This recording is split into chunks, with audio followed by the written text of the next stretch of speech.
Buenas noches, les saluda la psicóloga Karin Salvador. Estoy a cargo del dictado y de la responsabilidad del módulo 3 del Diplomado de Educación para la Diversidad. En esta oportunidad vamos a trabajar el módulo 3, que tiene por nombre las dificultades de aprendizaje y conducta en el aula. A nombre de la editorial Corefo les damos una cordial bienvenida al inicio de nuestro nuevo módulo. Como ya hemos ido realizando los módulos anteriores, el diplomado de neurodiversidad tiene una estructura de un total de 7 módulos. El día de hoy estamos iniciando formalmente el módulo 3. El módulo 3, como lo mencioné, tiene por título las dificultades de aprendizaje y conducta en el aula. Durante nuestra práctica educativa, durante nuestra práctica laboral, posiblemente nos hemos encontrado con situaciones o comentarios de nuestros alumnos como los que se presentan en la pantalla. Comentarios como: no comprendo lo que leo, confundo las letras, me canso al leer, me cuesta copiar las actividades de la pizarra, no puedo estar tranquilo, estudio y estudio, pero no logro entender lo que me dicen, entre otros comentarios.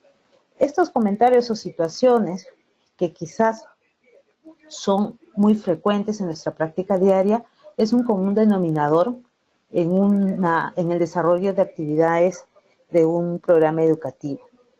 Durante los últimos años se ha observado y se ha visto una gran incidencia en la cantidad de niños que empiezan a tener dificultades para aprender o dificultades para organizarse dentro de su aprendizaje académico.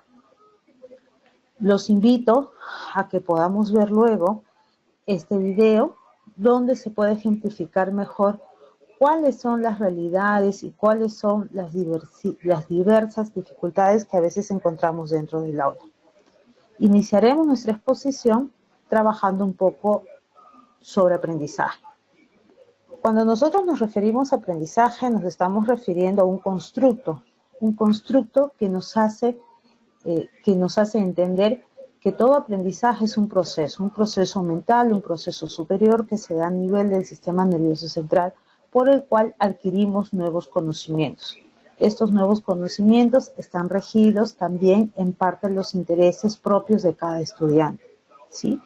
Para que el estudiante pueda aprender, necesita estar motivado adecuadamente y necesita también que los estímulos que se le presenten se den de una manera adecuada para que él pueda recepcionar la información. Todo proceso de aprendizaje, como se menciona, es un proceso, pasa por diferentes estadios. Y durante todo este proceso de aprendizaje que se da en la etapa escolar, nosotros podemos identificar algunas dificultades de aprendizaje. Diversos autores han tratado de explicar cuáles son las dificultades, cuáles son los trastornos, qué es un problema de aprendizaje, qué es un bajo rendimiento, qué es un problema escolar, y podemos encontrar diferentes terminologías. Nosotros vamos a basarnos en las terminologías propuestas por Luis Bravo Valdivieso, que señala lo siguiente: indica que toda dificultad de aprendizaje o toda complicación en el aprendizaje que se da en una etapa escolar puede verse específicamente a dos posibles causales. Uno, que es denominado los problemas generales de aprendizaje, y el otro, que es denominado las dificultades específicas de aprendizaje. Cada uno de ellos es distinto al otro, y eso lo vamos a ver a continuación. Los problemas generales de aprendizaje tienen 3 posibles causales. Causales propias del niño, causales propias de la familia y causales propias de la escuela. Cuando nos referimos a las causales propias del niño, nos referimos a niños que por algún motivo no se han desarrollado maduracionalmente de manera adecuada. Es decir, sus logros no están acorde con la edad cronológica ni con el grado académico que estén cursando. Encontramos que quizás su rendimiento cognitivo es un poco disminuido. También podemos observar que son chicos que a veces tienen algunas alteraciones sensoriales, lo que impide que puedan recepcionar adecuadamente la información externa que tiene que incorporar, ¿no? Alteraciones sensoriales que pueden afectar tanto al órgano auditivo como al órgano visual.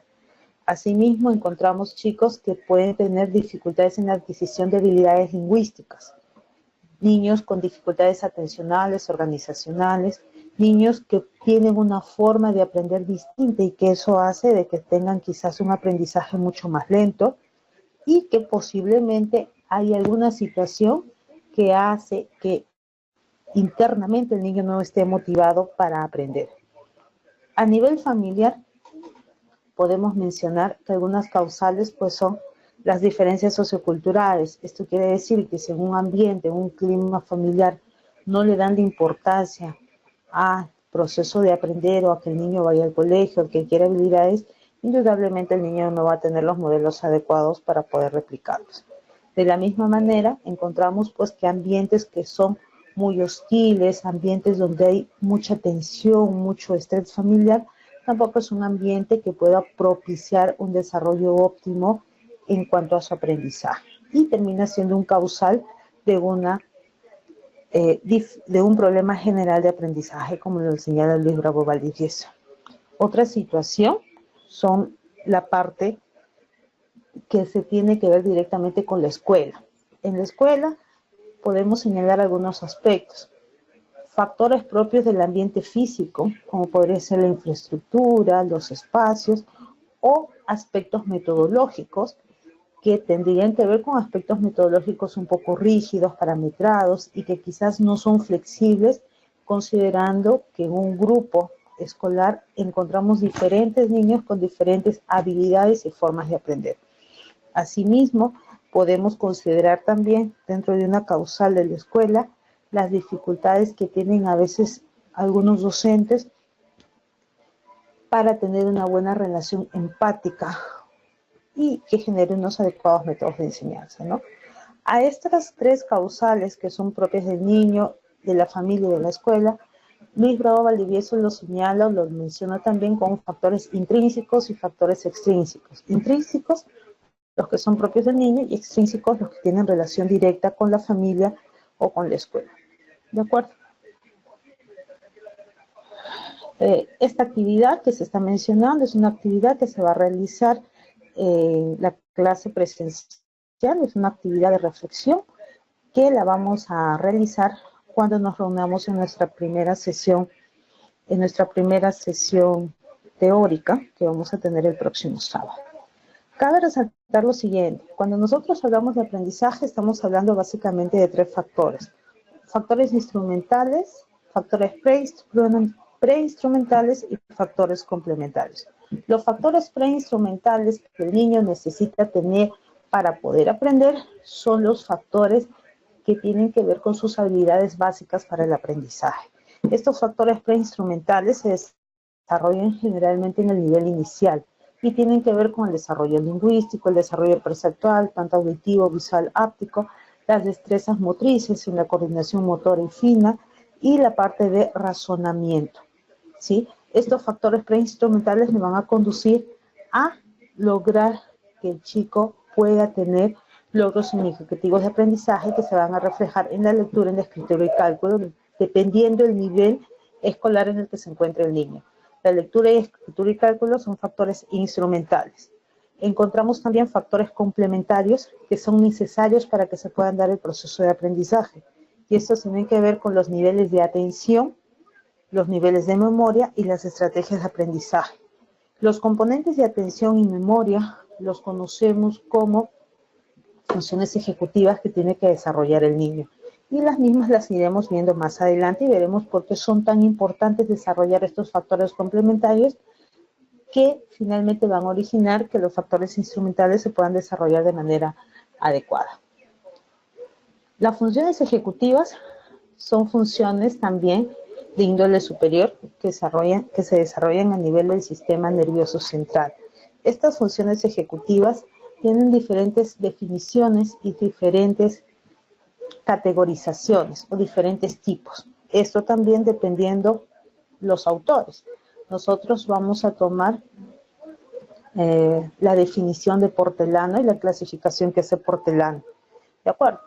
Portolano clasifica las funciones ejecutivas en 5 grandes niveles: flexibilidad cognitiva, control inhibitorio, organización y planificación, memoria de trabajo y atención. Cada una de estas funciones son funciones que se debe desarrollar de manera regular en un niño, ¿sí? Si yo desarrollo adecuadamente mis funciones ejecutivas, voy a tener las condiciones necesarias para poder aprender. ¿Por qué? Porque yo necesito tener niveles atencionales adecuados, niveles organizacionales adecuados, una buena capacidad de almacenamiento que se ve en la memoria de trabajo, un adecuado autocontrol que me permite poder regular en qué momento avanzar, en qué momento detenerme, y una capacidad que me permita tolerar el cambio y poder alternar diferentes tipos de actividades, ¿no? Entonces, cada una de estas funciones tiene una actividad específica. Nosotros vamos a ir viendo conforme sigamos conversando que estas áreas de las funciones cognitivas, de las funciones ejecutivas, están íntimamente relacionadas, no solamente de aprendizaje, sino también están íntimamente relacionadas con los aspectos conductuales o los aspectos conductuales atípicos que pueden presentar algunos de nuestros chicos cuando los tengamos que atender en el aula. Las funciones ejecutivas van a ser un paso previo para poder lograr los niveles atencionales de manera adecuada. Nosotros debemos conocer de que el proceso de atención en el desarrollo de los alumnos es de manera diversa y los tiempos atencionales van a variar según el nivel que curse y el grado que curse, ¿sí? A manera grosa podemos observar el siguiente cuadro, donde nos indica que una atención sostenida que el niño suele tener en un nivel inicial es aproximadamente de 5 a 8 minutos. En primaria hablamos de 8 a 12 minutos, primera y segunda y secundaria de 12 a 15, tercero a quinto 12 a 15 y un nivel universitario de 15 a 18 minutos. Eso quiere decir que el umbral máximo de atención que puede tener un niño o una persona, dependiendo del grado que curse y dependiendo de la edad que tenga, tiene tiempos cortos. Es por eso que se busca que las actividades que se proponen para los alumnos sean actividades cambiantes, actividades que nos permitan ser llamativas y que nos permitan mantener una atención de los chicos. ¿De acuerdo? La atención también se encuentra dividida en diferentes tipos de atención. Nosotros muchas veces empleamos el término cuando nos referimos a un niño que quizás está mirando a otro lado, o que quizás no copia lo que decimos, o que quizás le preguntamos y no nos responde, decimos, no está atendiendo, o este niño está distraído, ¿no? Entonces, empleamos quizás términos coloquiales para poder referirnos a que el niño tiene un problema atencional. Pero la atención implica muchos más factores. Encontramos, según Portolano, seguimos con las definiciones de Portolano, 4 tipos específicos de atención. Encontramos la atención sostenida, la atención selectiva, la atención alternante y la atención dividida. Estos 4 componentes de la atención se trabajan prácticamente en simultáneo. Lo podemos ver en actividades en conjunto, ¿sí? Una atención sostenida es cuando un niño se mantiene en una actividad específica realizándola exclusivamente y prestando total atención, valga la redundancia, a lo que está realizando. Una atención selectiva permite que el niño se pueda mantener en una sola actividad a pesar de los estímulos distractores que pueda tener. Una atención alternante me permite de que el niño pueda seguir manteniendo la atención en una actividad a pesar que hayan estímulos distractores y que quizás en algún momento el niño cambie el foco de atención a algún estímulo distractor, pero que inmediatamente pueda volver o pueda retomar la actividad en el estímulo que ha dejado, en el estímulo que está trabajando. Y la atención dividida es esa atención por la cual vemos a veces niños que están realizando 1 o 2 actividades a la vez y ambas las está realizando de manera adecuada. ¿De acuerdo? Así como la atención, encontramos otra función superior que también es importante y que también es parte de actividades complementarias o desarrollos complementarios que necesita tener el niño para poder aprender. Y esto es la memoria. Nosotros, hablar de memoria es muy extenso, pero nosotros nos vamos a detener específicamente en lo que se refiere a la memoria de trabajo. La memoria de trabajo es la memoria de almacenamiento. Es la memoria o es la información que tenemos almacenada de todo lo que hemos adquirido. Una memoria de trabajo puede ser de dos tipos, de tipo verbal y de tipo visual. Tipo verbal tiene que ver con la forma en la que la información la hemos interiorizado, es decir, toda la información que ha ingresado por nuestro canal auditivo. La información visual, siguiendo esa lógica, viene a ser toda la información que hemos obtenido a través de nuestro canal visual. ¿De acuerdo? Entonces, un adecuado almacenamiento me va a permitir tener un repertorio adecuado para poder manipular la información que pueda adquirir y que esta información la pueda asociar con aprendizajes previos, ¿sí? Y pueda lograr así una adecuada comprensión en las diferentes habilidades el lenguaje, lectura, matemáticas y diversos. ¿De acuerdo? Lo que hemos estado viendo hasta ahorita son las primeras complicaciones que tenemos en el aprendizaje. Existe otra división que la hace Luis Bravo Valdivieso y en la que él ya nos habla de dificultades específicas de aprendizaje. Las dificultades específicas de aprendizaje, también conocidas como DEA, y que antes eran conocidas como trastornos específicos de aprendizaje, conocidos también como TEA, son dificultades que tienen como base el sistema nervioso central. ¿Esto qué quiere decir? Que son alteraciones que se dan dentro del desarrollo evolutivo y que van a adquirir y que van a hacer de que los procesos instrumentales, como la lectura, la escritura y el cálculo, se vean alteradas. Esto hace suponer de que ya estamos frente a unas situaciones más complejas, ¿no? Ya no nos encontramos frente a situaciones en las que los chicos no aprenden quizás porque no maduraron, o ya no estamos frente a situaciones en las que no aprenden porque quizás la misma es empática o porque no tiene suficiente motivación. Estamos frente a situación distinta en la que la base del problema es el sistema nervioso central. Aquí encontramos las dificultades específicas o trastornos específicos como son la dislexia, la discalculia, la disortografía, y son los que están a continuación, ¿sí? Estas dificultades de los DEA, antes conocidos como TEA, pueden tener algunas causales lingüísticas, perceptivas, de destrezas motrices y de razonamiento. Estas causales a nivel lingüístico tienen que ver con una alteración en el desarrollo de la adquisición de habilidades lingüísticas en los diferentes niveles lingüísticos, ¿no? Fonético, fonológico, morfosintáctico, semántico o pragmático. Dificultades a niveles perceptivos que generalmente alteran tres órganos sensoriales, auditivo, visual y áptico o táctil.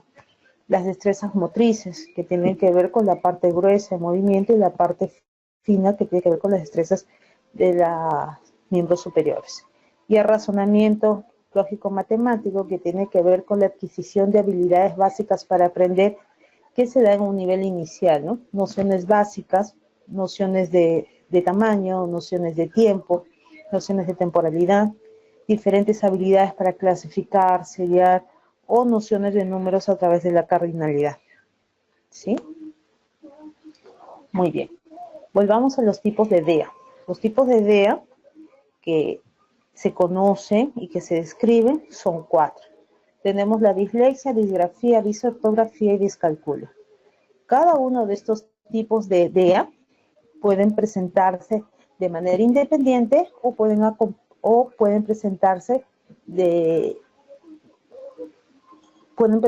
dos DEAs en conjunto. Por ejemplo, la dislexia nosotros lo conocemos como un trastorno en la adquisición de la lectura. Y es cierto, es un trastorno que afecta directamente la adquisición de la lectura. Pero más que la lectura, es una adquisición, es una dificultad que afecta directamente la adquisición del lenguaje escrito. ¿De acuerdo? Entonces, como adquisición del lenguaje escrito, tiene todos unos componentes a nivel del sistema nervioso central que se ven afectados. Al verse afectados la parte del lenguaje escrito, también tiene que verse afectado la parte del lenguaje oral, ¿no? Entonces, muchas veces encontramos que los chicos disléxicos tienen dificultades no solamente al nivel de lectura, sino tienen también dificultades a nivel lingüístico. Los chicos, la mayoría de los chicos disléxicos traen consigo también dificultades de disgrafía y dificultades de disortografía. Más no necesariamente un problema de dislexia podría también tener una asociación con un problema de una discalculia. Las dificultades específicas de aprendizaje en nuestro medio no son tan frecuentes como en otros medios socioculturales. ¿Por qué? Porque una de las características principales para que se dé estos DEA es que se pueda decodificar y codificar adecuadamente los estímulos que se presenten. En este caso, los estímulos escritos o los estímulos visuales que tengo que leer. ¿De acuerdo? Una de las dificultades que encontramos en la dislexia, por ejemplo, es que muchas veces no hay una adecuada asociación del fonema-grafema. Al no haber una adecuada asociación del fonema-grafema, encontramos serias dificultades para que el niño pueda entender lo que tiene que leer o pueda decodificar la expresión gráfica que se le está dando. ¿De acuerdo? Nosotros en nuestro medio nos caracterizamos pues por emplear como lengua principal el castellano. El castellano como lengua principal es una lengua que se conoce como una lengua transparente. Una lengua transparente es una lengua en la que cada fonema solo tiene una representación gráfica. Es decir, cada fonema solamente se puede representar de una manera, a diferencia de otros idiomas, donde no necesariamente se da esa representación. Muchas veces un fonema puede tener dos o hasta tres representaciones gráficas y eso hace que se complique el procesamiento y la asociación fonema-grafema y hace que se evidencien más las dificultades de tipo disléxico, por ejemplo, ¿no? Entonces nosotros encontramos que en nuestra lengua es poco usual encontrar chicos con dislexia. No es que no los haya, sino si hablamos en un grado de frecuencia es menos frecuente. En las lenguas anglosajonas como el inglés es mucho más frecuente. Se habla de problemas disléxicos hasta en un 10% de la población, que es una cantidad pues bastante elevada, ¿no? La misma lógica podemos emplear en la disgrafía y en la disortografía, ¿sí? Podemos señalar al respecto algo más. Respecto a las dificultades de aprendizaje de tipo trastorno específico de aprendizaje o DEA, dificultad específica de aprendizaje, podemos hacer una pequeña paralelismo entre lo que es la dislexia y lo que es la discalculia.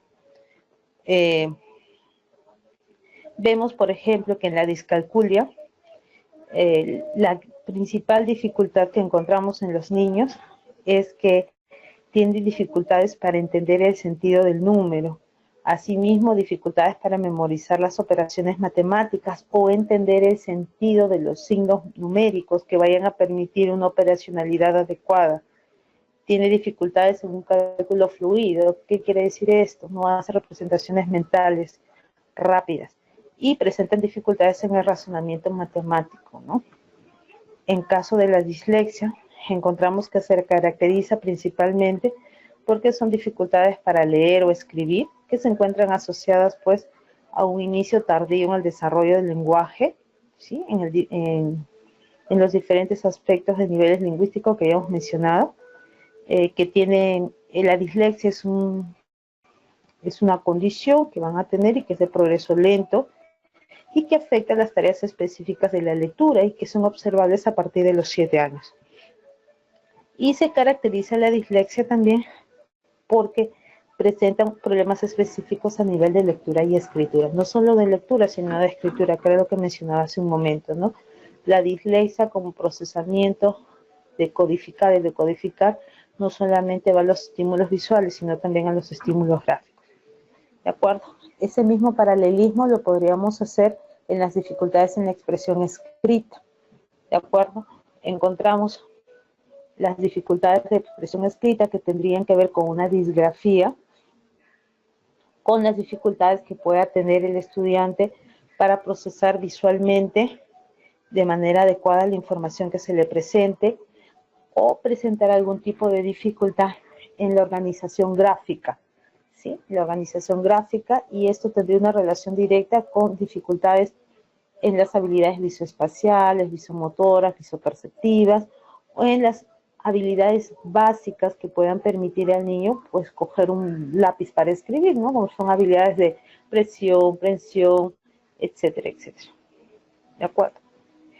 Acá en las dificultades de expresión escrita también encontramos las dificultades a nivel de las funciones ejecutivas. ¿Por qué? Porque, como habíamos mencionado hace un momento, las funciones ejecutivas tienen una relación directa con organizar y planificar.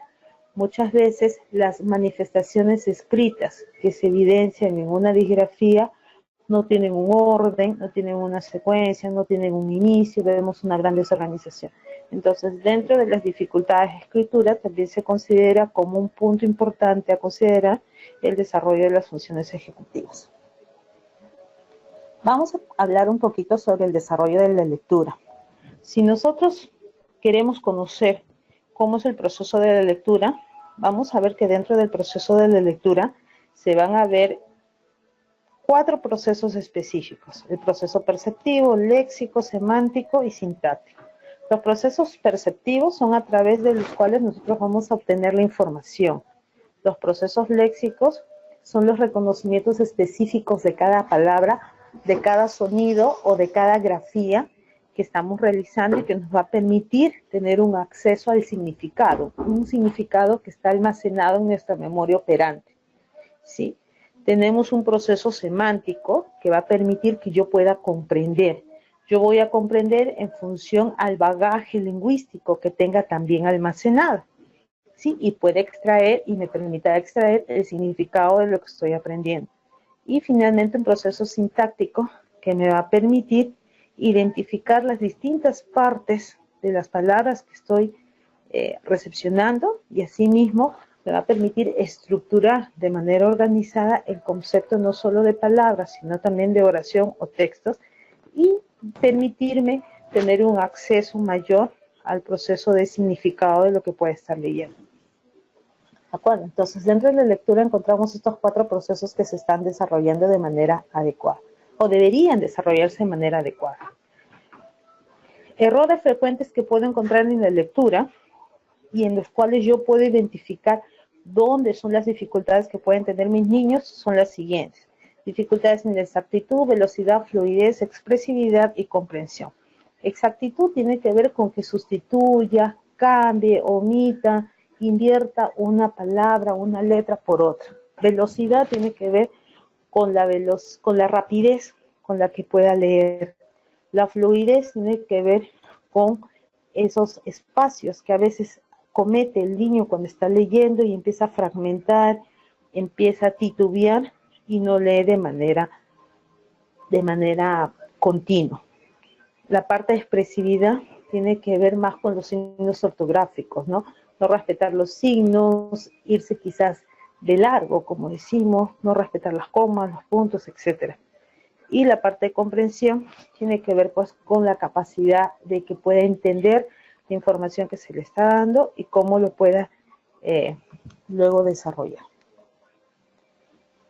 Para nosotros entender cómo es que se da el proceso de la lectura, y este mismo proceso me va a permitir entender un poco más cómo es que se presentan las dificultades de la dislexia, vamos a encontrar un modelo que lo explica bastante bien, que es el modelo de la doble ruta. El modelo de la doble ruta nos indica lo siguiente: que toda información tiene una ruta visual y tiene una ruta fonológica. La ruta visual, visual o lexical, se compara las formas de las palabras con las del vocabulario visual, mientras que la ruta fonológica se hace a través de la identificación de las letras y estas transformándolas a los sonidos, ¿sí? Esto lo vamos a ver mejor en este cuadro, ¿sí? Este cuadro que ustedes pueden ver ahí, vamos a observar lo siguiente. Esta es una ruta directa visual, u ortográfica, donde vamos nosotros a entender cómo se da el proceso de lectura. Primero, vemos el cuaderno, hay una palabra, órgano sensorial, percibimos la palabra. Al percibir la palabra, tenemos que buscar esta palabra en nuestro almacenamiento, ¿sí? En nuestra memoria operante, memoria de trabajo. Encontramos en nuestro almacenamiento la palabra, inmediatamente luego de encontrarla, le damos el significado a la palabra y posteriormente de encontrar el significado, vamos a nuestro almacenamiento de pronunciación y emitimos la palabra. ¿Cómo la emito? A la hora de leer. ¿De acuerdo? Entonces esa es una ruta directa. Visual, almacenamiento, evocación y finalmente pronunciación. La otra ruta, ¿sí?, que es la ruta indirecta o la ruta fonológica, nos dice lo siguiente.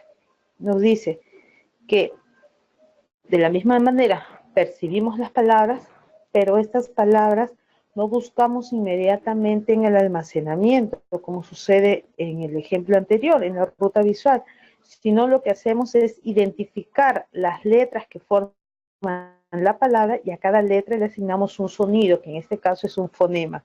Luego de asignarle un fonema, organizamos el conjunto de los fonemas, formamos la palabra que nos está diciendo y emitimos la palabra, decimos el producto. El producto pasa por un almacenamiento de pronunciación donde vamos a reconocer el sentido de lo que estamos diciendo. Y es así que al evocar la pronunciación estamos leyendo o vamos a leer la palabra. ¿De acuerdo? Este proceso de lectura es importante por lo siguiente. Gabriel García Márquez en su libro, en su autobiografía Vivir para contarlo, decía lo siguiente. De niño me costaba aprender a leer.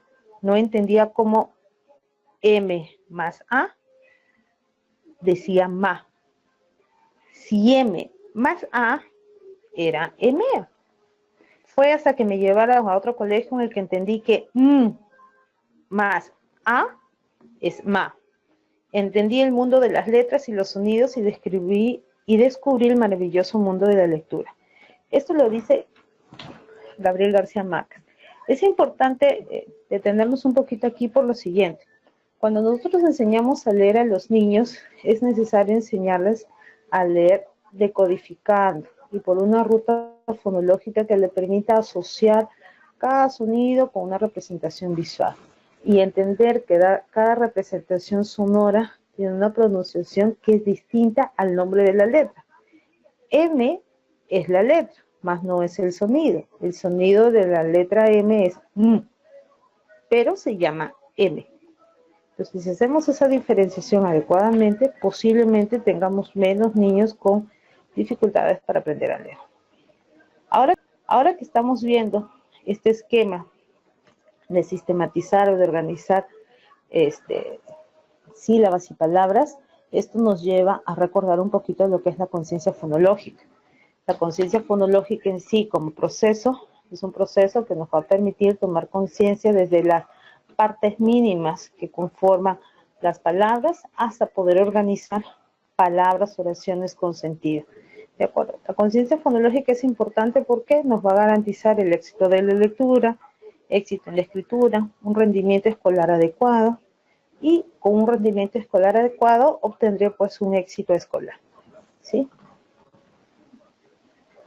Otro proceso que hemos estado viendo es el proceso de la escritura. El proceso de la escritura, para identificar que se puedan dar algunas dificultades, tengo que identificar dónde se pueden dar estos errores. Y estos errores se pueden dar en los grafismos que tienen que ver con la escritura propia, con el producto. Otro factor u otro error frecuente es la parte ortográfica. Y el último error frecuente es la parte de composición. Los grafismos tienen que ver con la parte de coordinación motriz fina, todas las destrezas motrices que yo hago cuando voy a escribir, ¿no? Toda la parte formal. La ortografía tiene que ver más con la parte de contenidos, ¿no? ¿Cómo es que he escrito? Estoy respetando los signos de puntuación, estoy respetando el sentido de las palabras, estoy respetando la asociación adecuada fonema-grafema y finalmente la parte de composición tiene que ver con la estructura. Si yo lo que estoy escribiendo tiene sentido o no tiene sentido. ¿De acuerdo? Los procesos de la escritura también se pueden conocer de la misma manera y van a poder visualizarlo a través de los gráficos que siguen la misma lógica anterior. En el proceso de la escritura nosotros vamos a considerar tres aspectos. Un proceso de escritura al dictado, un proceso de escritura a la copia y un proceso de escritura a través de la composición independiente o individual. ¿De acuerdo? El dictado, la copia y la composición tienen tres rutas diferentes de adquisición. Y esas rutas están bien detalladas en los gráficos que se les están presentando. ¿Sí? Por ejemplo, la ruta directa, visual, ortográfica, que es la parte del dictado. Cuando yo dicto una palabra y pido a un niño de que pueda escribir lo que le estoy diciendo, una palabra como por ejemplo, le digo que escriba casa. El canal receptivo va a ser el canal auditivo. El canal auditivo es la ruta directa. Él lo que va a hacer es asociar o discriminar de la palabra casa, fonema por fonema, que son representaciones mentales que se dan en milésimas de segundos. Va a encontrar la asociación casa, le va a dar un significado inmediato porque va a recurrir a su memoria operante, a su capacidad de almacenamiento, e inmediatamente luego de buscar la palabra en el almacenamiento, va a discriminar las formas de escribir y qué cosa es casa. En este sentido, casa de un ambiente físico donde viven personas, casa de cazar animales, de atrapar. Luego, con estas dos informaciones, va a ir a su almacenamiento ortográfico, que también tiene que ver con su memoria operativa. Va a seleccionar adecuadamente cuál es la producción que tiene que escribir, la va a seleccionar y finalmente la va a transcribir. Va a haber una recuperación en el patrón motor gráfico y vamos a ver la escritura, vamos a ver el resultado que es la palabra escrita. ¿De acuerdo? La misma ruta la podemos ver en los diferentes ejemplos que están a continuación. ¿Sí? Y lo van a poder ver a través de los PPTs que se están presentando. Vamos a avanzar con la parte de matemática. Las dificultades en la matemática o errores frecuentes en las matemáticas los encontramos seleccionados en 5 áreas específicas. Estas 5 áreas son la parte básicas, numéricas, cálculo, geomedida y problemas. Las partes básicas tienen que ver con lo que mencionamos al inicio, habilidades básicas para aprender las matemáticas. ¿Qué tiene que ver? Tiene que ver pues, con los cuantificadores, las formas básicas de las nociones, posiciones, conteo cardinal, terminología matemática. Al hablar de números, reconocimiento de cada número, leer y escribir números, hacer series numéricas. En el cálculo básico y el cálculo multidígito. El cálculo básico tiene que ver un poco con la rapidez mental. Un error sería cálculos con una lentitud mental. En el cálculo multidígitos, un error es la lentitud o la no aproximación a un resultado. En la geomedida encontramos dificultades como dificultades para discriminar las posiciones en el espacio, las relaciones, entender las medidas, tamaños. En el área de problemas, el no entender los diferentes problemas que se están planteando, considerando el ejercicio que se va a realizar, ¿no? Suma, adición, multiplicación o división. No organizar los datos para que conduzcan a la solución de un problema, entre otras habilidades. ¿De acuerdo? Si habíamos mencionado hace un momento que la dislexia es una condición poco frecuente, vamos a encontrar que la discalculia aún lo es menor. ¿Sí? La discalculia es una condición de un DEA, una dificultad específica de aprendizaje, que tiene como base una base genética. Hay mayor probabilidad de heredabilidad si es que en la familia han habido personas diagnosticadas con discalculia, ¿sí? Se caracteriza generalmente porque el niño no tiene una noción clara de cantidad, no suma, no puede hacer operaciones mentales con facilidad, se olvida la operación que está realizando, no tiene dificultades en las operaciones de cálculo, dificultades para organizar y planificar los resultados de lo mismo, ¿sí? En la discalculia podemos encontrar que se pueden dar dos tipos de discalculia, una discalculia de desarrollo primario y una discalculia de desarrollo secundario. La discalculia de desarrollo primario tiene una característica principal, que es que abarca todo el grupo de déficits en el sentido de la adquisición de la noción de número, ¿sí? Mientras que la discalculia del desarrollo secundario tiene que ver con todo lo que es la organización del mismo, la organización de los problemas, la organización de la resolución de problemas que se puedan presentar, ¿de acuerdo? Ya no es solamente el número, sino es el procesamiento del número. Muy bien. Se plantea una siguiente actividad grupal, que igual la iremos viendo en nuestra sesión presencial que se va a realizar el día sábado. Los invito a ver el siguiente video. Es un video interesante en el que podemos ver cómo son las diferentes formas de aprender de los chicos y qué es lo que muchas veces nuestros alumnos nos quieren decir o nos intentan decir y nosotros no nos damos cuenta de ello. Es un video interesante, tienen el enlace para que lo puedan ver.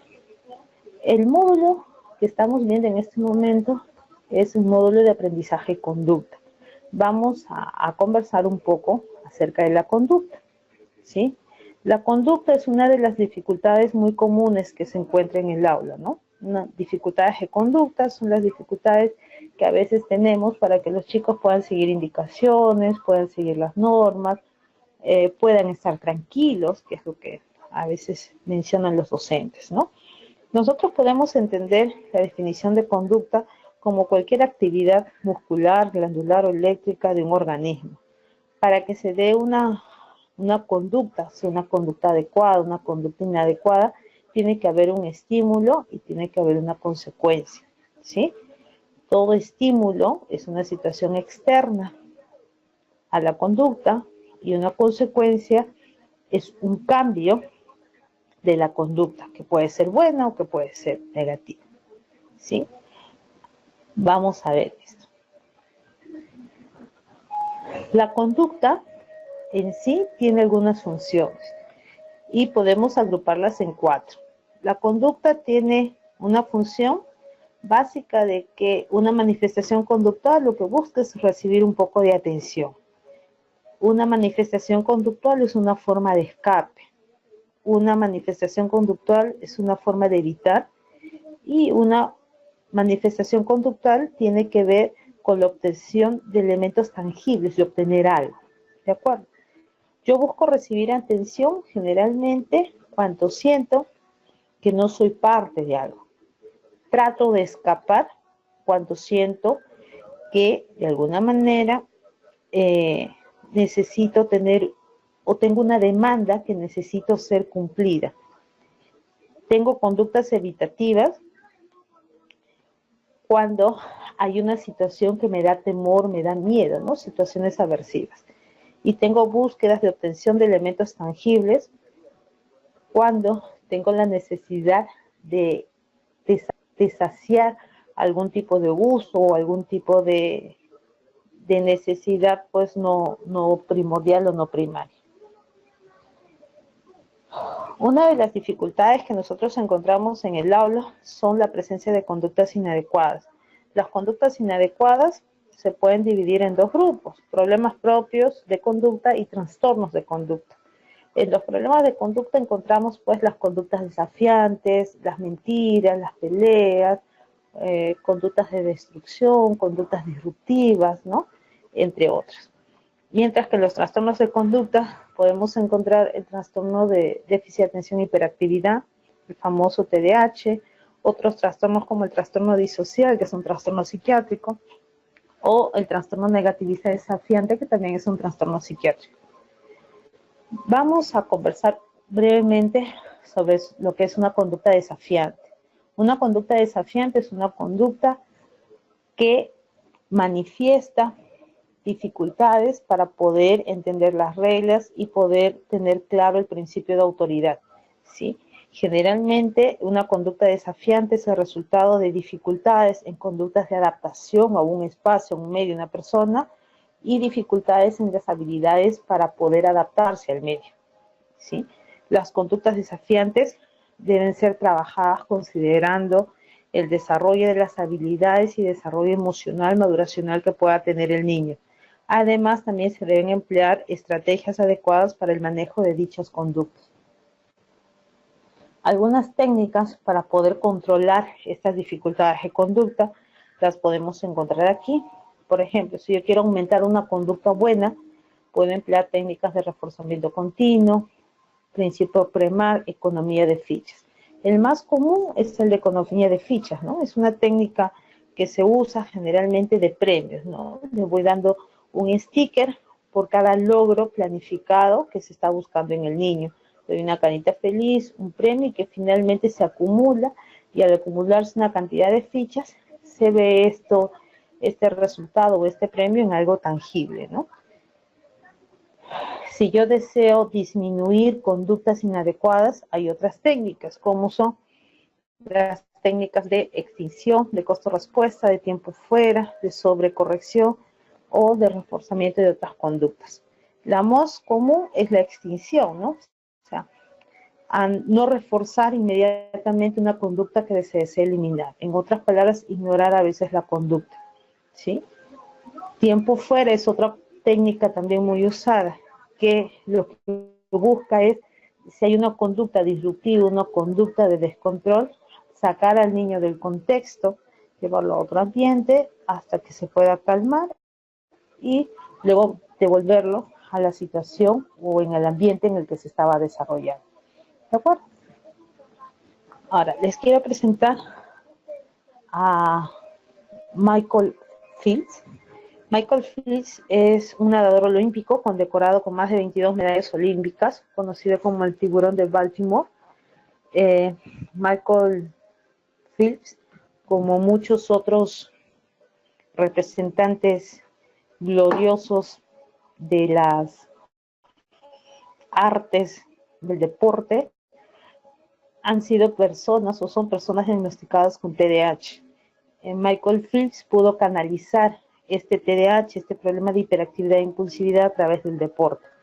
Lo mismo sucedió también con una atleta olímpica que también fue condecorada el año pasado, en las últimas Olimpiadas, muy conocida también ella. ¿Qué podemos decir sobre el TDAH? El TDAH es un trastorno. Es un trastorno que tiene una base neurobiológica que también es afectada a nivel del sistema nervioso central. El TDAH es un término que a veces es mal empleado. Nosotros lo conocemos como trastorno de déficit de atención y hiperactividad o TDAH, pero a veces es más comúnmente llamado como hiperactividad, ¿no? Y se dice a todo niño inquieto en el aula, muchas veces se le cataloga como hiperactivo, simplemente porque es inquieto, simplemente porque se mueve, simplemente porque no sigue indicaciones. Y es una mala forma de catalogar, porque el trastorno por déficit de atención, para que pueda ser diagnosticado, tiene que pasar por todo un proceso de evaluación minucioso, ¿sí? ¿Qué quiero decirles con esto? Que un niño que tiene dificultades en el habla, de inatención, de movimiento excesivo, de impulsividad, no necesariamente es un niño que pueda tener un trastorno por déficit de atención e hiperactividad. Muchos niños pueden tener indicadores, pero no necesariamente pueden tener el trastorno, ¿sí? A veces estos indicadores se deben a otros desórdenes, ¿de acuerdo? Si yo quiero conocer un poco más sobre el TDAH, puedo decir lo siguiente, que como les dije, es un trastorno neuroconductual que tiene una base neuropsicológica, tiene una etiología que tiene que ver con factores ambientales, con el cerebral, factores neuroanatómicos, neuroquímicos y genéticos. Los últimos estudios que se han realizado sobre el TDAH se centran más en los factores neuroanatómicos o neuroquímicos. ¿Qué quiere decir esto? Que a nivel de los impulsos nerviosos, de los neurotransmisores que se da en nuestra cabecita para poder adquirir habilidades nuevas, los neurotransmisores aparentemente no están funcionando adecuadamente y están un poco desregulados. ¿De acuerdo? Otra característica que se observa, otra característica que se menciona para entender un poco el TDAH es que nos refiere de que hay algunas áreas a nivel del cerebro que tienen que ver o que se desarrollan en la área prefrontal, que justamente es esta y que tiene que ver con la parte de organización y planificación de actividades, que se encuentran un poco alteradas, ¿sí? Encontramos ya dos aspectos, neuroquímicos y aspectos anatómicos, ¿sí? ¿Qué más podemos encontrar? Esto se ha comprobado a través de los diferentes exámenes de neuroimágenes, ¿no? Los diferentes exámenes de neuroimágenes con los que se basan los neurólogos para hacer los exámenes diagnósticos han encontrado lo siguiente, ¿no? De que a nivel del lóbulo prefrontal hay una disminución en tamaño, ¿sí? Y hay una disminución significativa también en las áreas prefrontales, ¿de acuerdo? Encontramos también dificultades en la regulación de la dopamina, que es un neurotransmisor que interviene en la autorregulación de la conducta, ¿sí?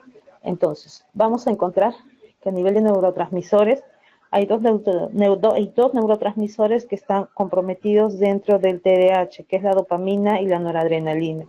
Cada uno de estos neurotransmisores cumplen actividades específicas y la no funcionalidad de las mismas va a ocasionar pues que hayan dificultades de concentración, de organización, planificación o dificultades atencionales, como es el caso de la noradrenalina, ¿sí?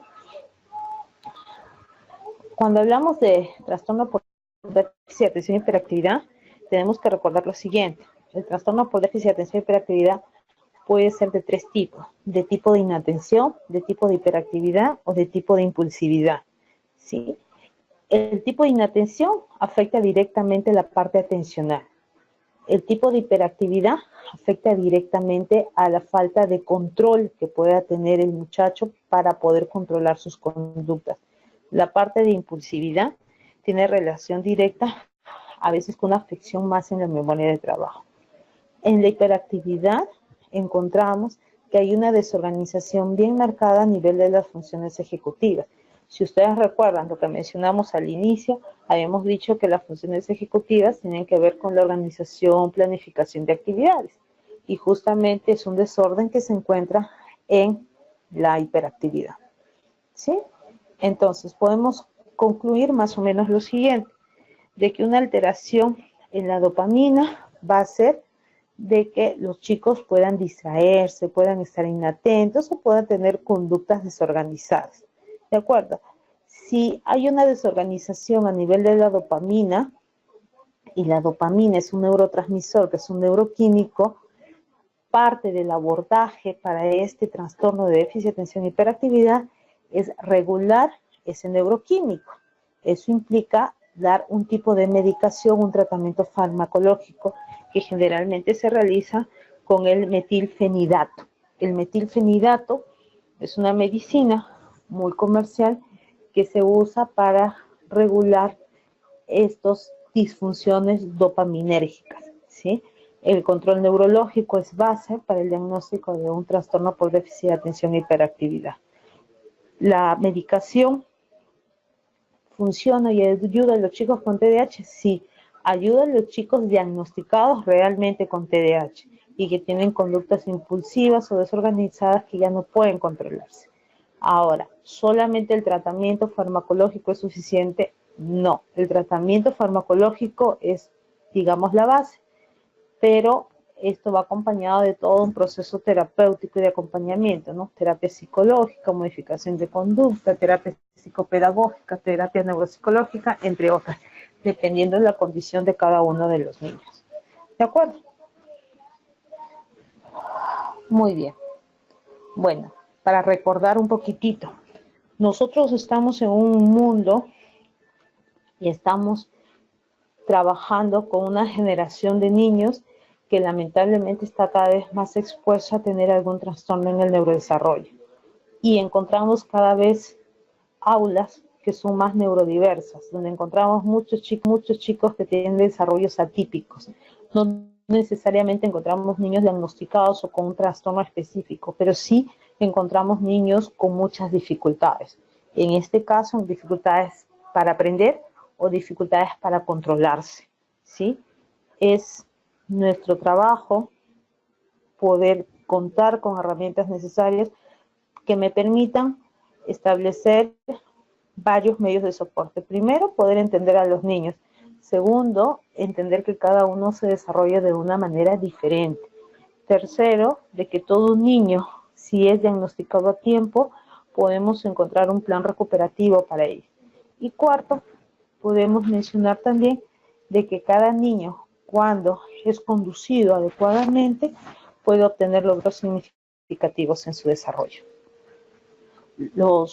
Les agradezco su asistencia esta noche y los invito a revisar en los próximos días el módulo escrito que va a estar colgado en el aula virtual, asimismo como las diferentes lecturas que son para el módulo, las lecturas obligatorias, las lecturas complementarias, los videos de soporte y que puedan estar en constante comunicación a través del aula virtual para desarrollar las actividades que nos esperan las próximas 3 semanas.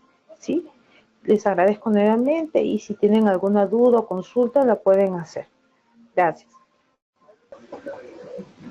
Muy bien, tenemos una pregunta de la profesora Hilda que nos dice ¿qué estrategias puedo aplicar para trabajar con un niño de 5 años que no obedece y que cada día se vuelve agresivo? Bueno, nosotros habíamos mencionado de que siempre hay un principio, debería haber un principio de autoridad. Todo niño que no obedece, y más aún, si hablamos de agresividad, y estamos hablando de conductas disruptivas. Lo que yo debo hacer para empezar es lograr de que el niño pueda organizarse.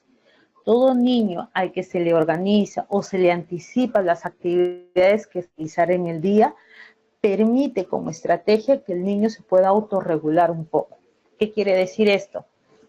Así como ustedes tienen un horario académico donde dice lógico, matemático, comunicación, etcétera, etcétera, hacer ese mismo calendario de una manera más visual, de manera gráfica, que permita que el niño pueda organizarse. Cosas como, por ejemplo,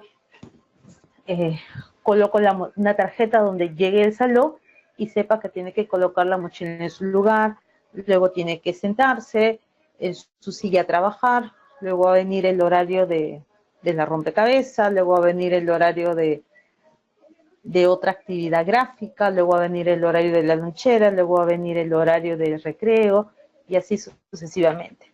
Estas actividades que aparentemente son muy sencillas, que es lo que va a permitir, uno, que el chico se organice y sepa para qué está yendo al colegio, qué es lo que va a hacer horario tras horario de manera organizativa y de manera visual. Veamos que es un niño de 5 años, un niño de 5 años no lee, pero sí puede interpretar los gráficos y puede entender básicamente las acciones que se están proponiendo para él.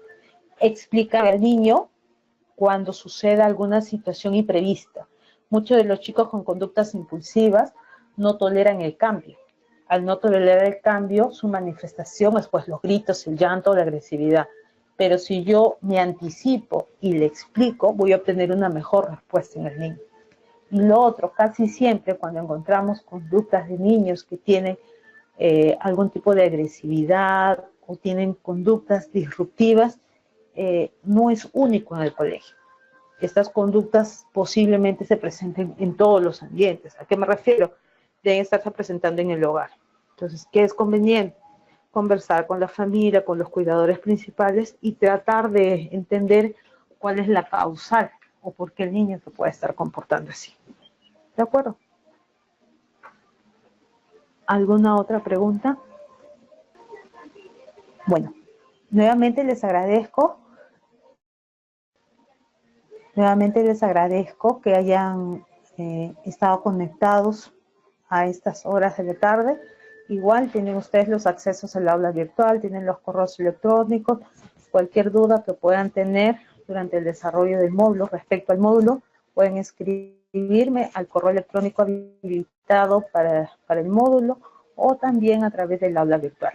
Nuevamente, en nombre de Ediciones Corefo, les agradezco su participación y ya estaremos en comunicación virtual y con los alumnos que asistirán a la clase presencial. Nos estaremos encontrando este próximo sábado desde las 9 de la mañana. Muchísimas gracias y que tengan una bonita noche. Hasta luego.